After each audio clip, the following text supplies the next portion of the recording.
Prologue. The Vanished Village. Some places are meant to be forgotten.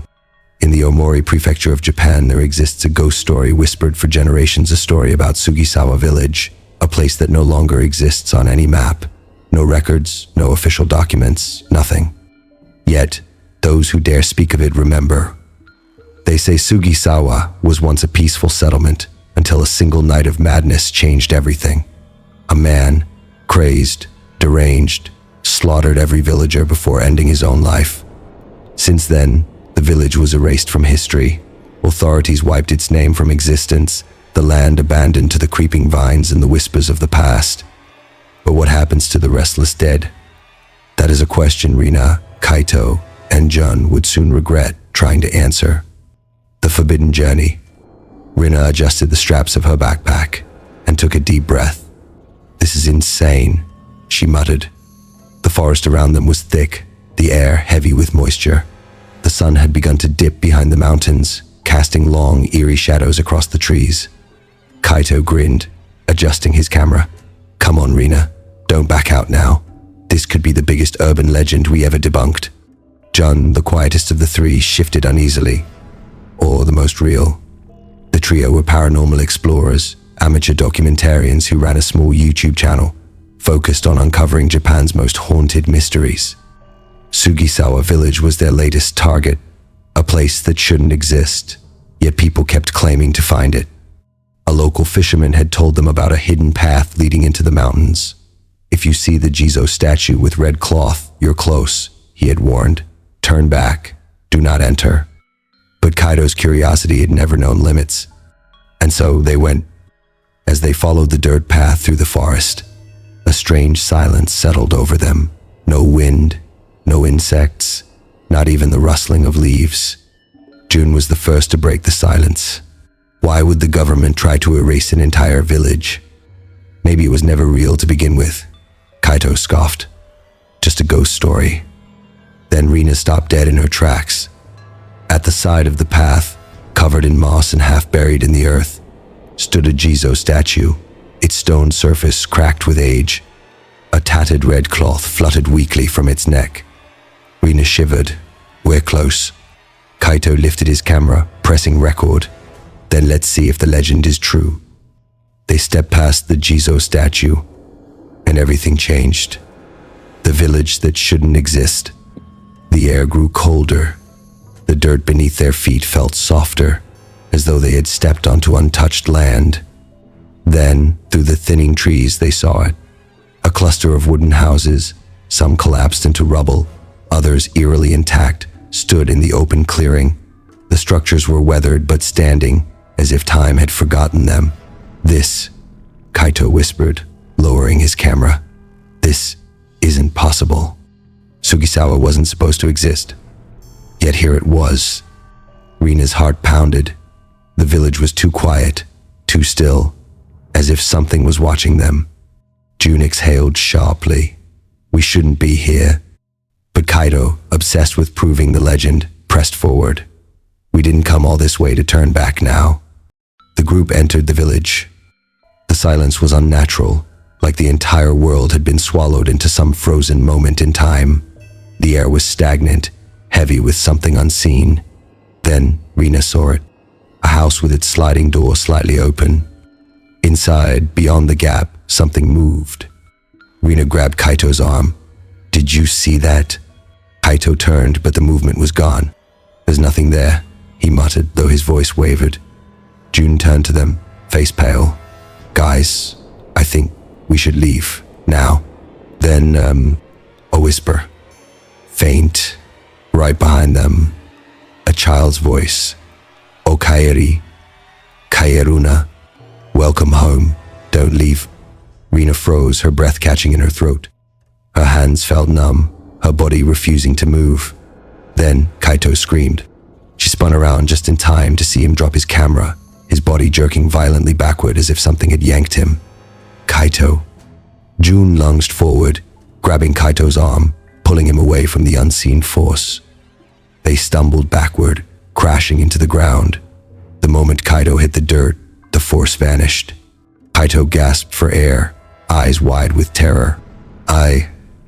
I felt something, he choked out. It wasn't human. Rina scrambled to her feet, shaking. We're leaving, now. But then, from the open house, the door slid slowly wider. A shadowed figure stood inside, just barely visible in the darkness. It was small, its head tilted unnaturally to the side, its body motionless. The child's voice returned. "Oh, Kyrie." The air collapsed inward, a pressure so intense it felt like the world itself was shrinking around them. Then, the figure stepped forward, and everything turned black. Lost in the darkness, waking nightmare. Rina gasped as her eyes snapped open. The darkness was suffocating, a thick, endless void pressing down on her. For a moment, she couldn't tell if she was awake or trapped in some horrible dream. Then, the smell hit her. Rotting wood, damp earth, something foul, something decayed. Her hands pressed against the ground. Wooden planks, tatami mats.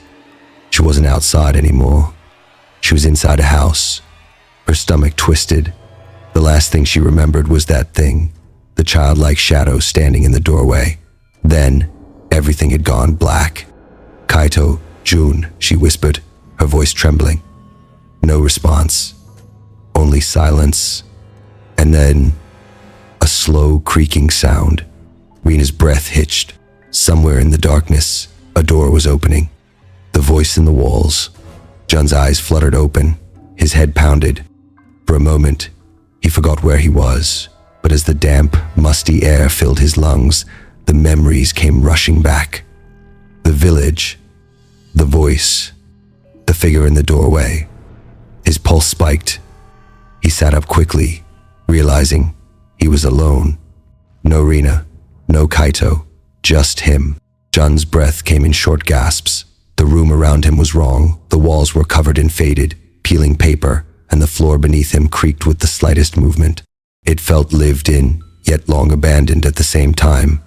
He swallowed hard, scanning the dimly lit space. Then, his eyes landed on something that shouldn't be there.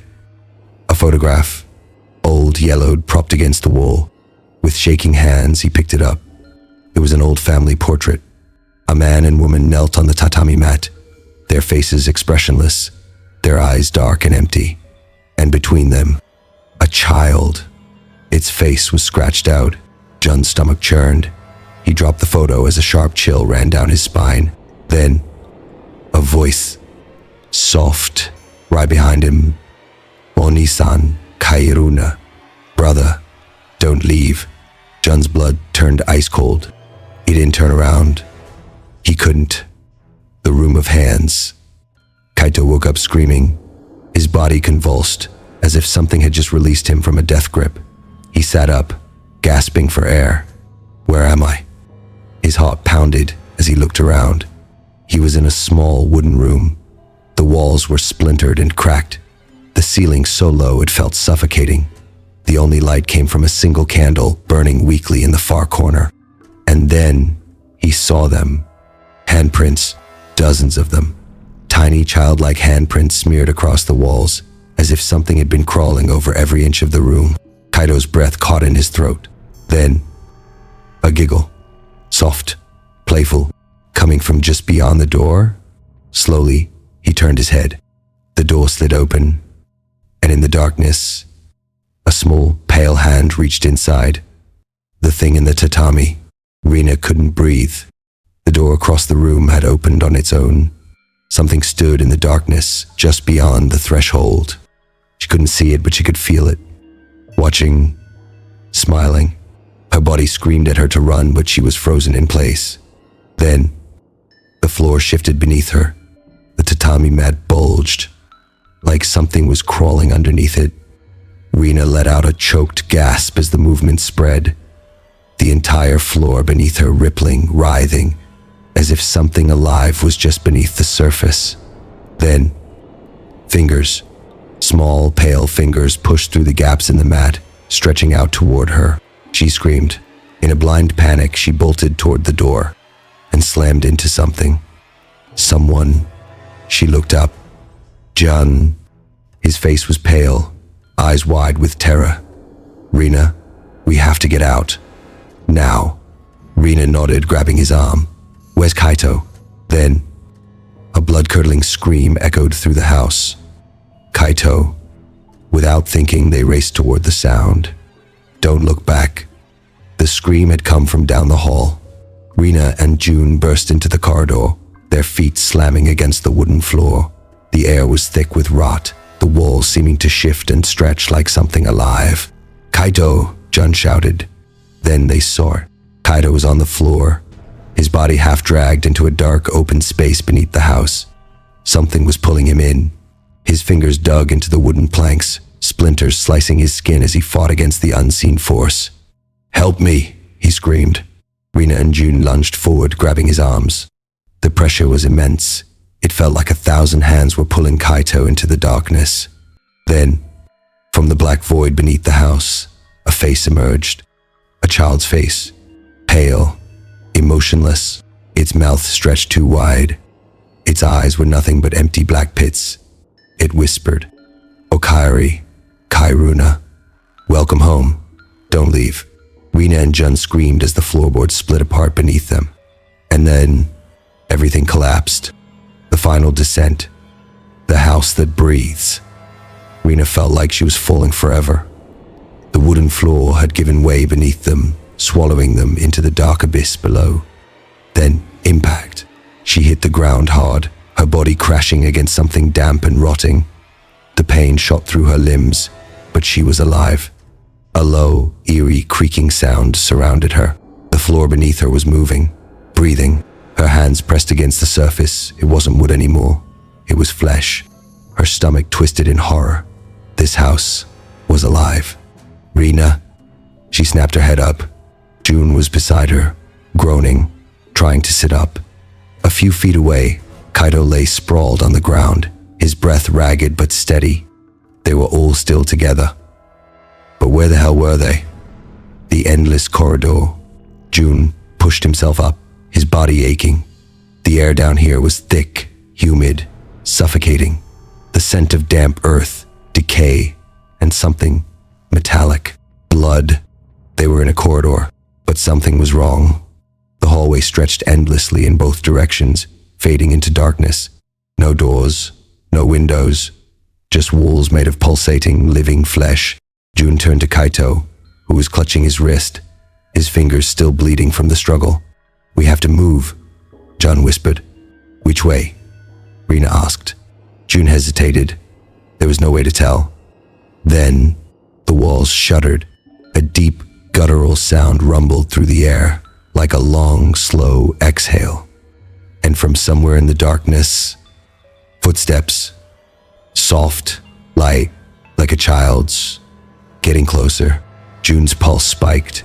We run. Now. The whispering faces. They ran. The corridor twisted and stretched unnaturally, warping as they moved. No matter how far they ran, it never ended. Then, Rina skidded to a halt. The walls had changed. They weren't just pulsing flesh anymore. They were faces, dozens, hundreds, pressed against the walls, their mouths open in silent screams, their eyes wide with terror. Rina staggered back, her breath catching in her throat. Then, the faces whispered, their voices layered over each other in a sickening, rasping chorus. You should not be here. The child is watching. You must not turn around. The air turned frigid. June clenched his fists. Who's the child? The whispers stopped. Then, one voice, clear and cold. Sugisawa no Kodomo. The child of Sugisawa. Rina's skin crawled. Then, a giggling sound. Right behind them, the child that was never born. Slowly, against every instinct screaming in their bodies, they turned around. At the end of the corridor, it stood there. The child, pale, expressionless. Its face was almost human, but its mouth was too wide.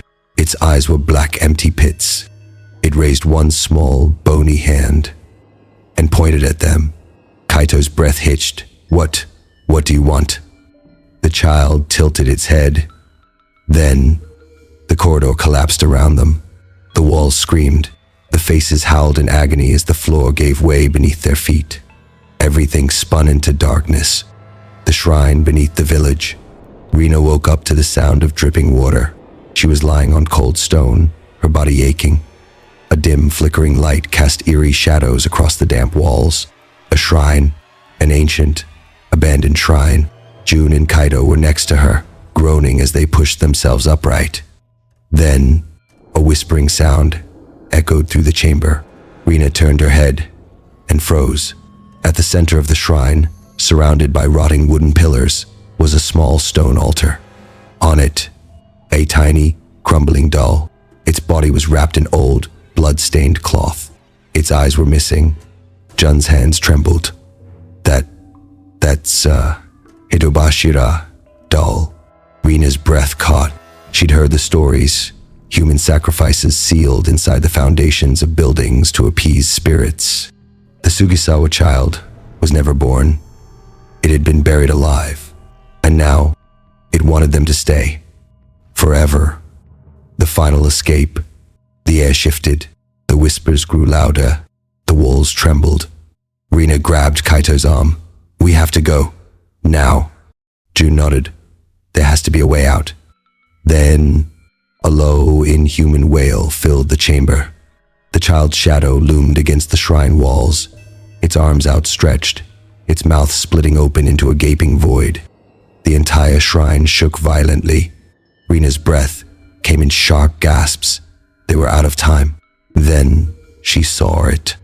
A narrow tunnel leading upward. "There!" she shouted. They sprinted for the exit, the shrine collapsing around them. The child's screams followed them, its voice turning into a wretched, unearthly shriek. The tunnel narrowed, the walls clawing at their clothes, pulling at their skin. Then, a final burst of light, and they broke through. Epilogue, the village that disappeared. Rina collapsed onto the ground, gasping for air. They were outside. The shrine was gone. No ruins, no signs that it ever existed. Just an empty clearing where the village should have been. June sat up, his hands trembling. It's over. Kaito clutched his chest, his face pale. Is it? The three of them sat there, the forest deathly silent. Then, a whisper, soft, barely audible.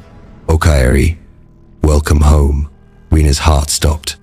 She turned her head, and in the darkness of the trees, two black eyes stared back.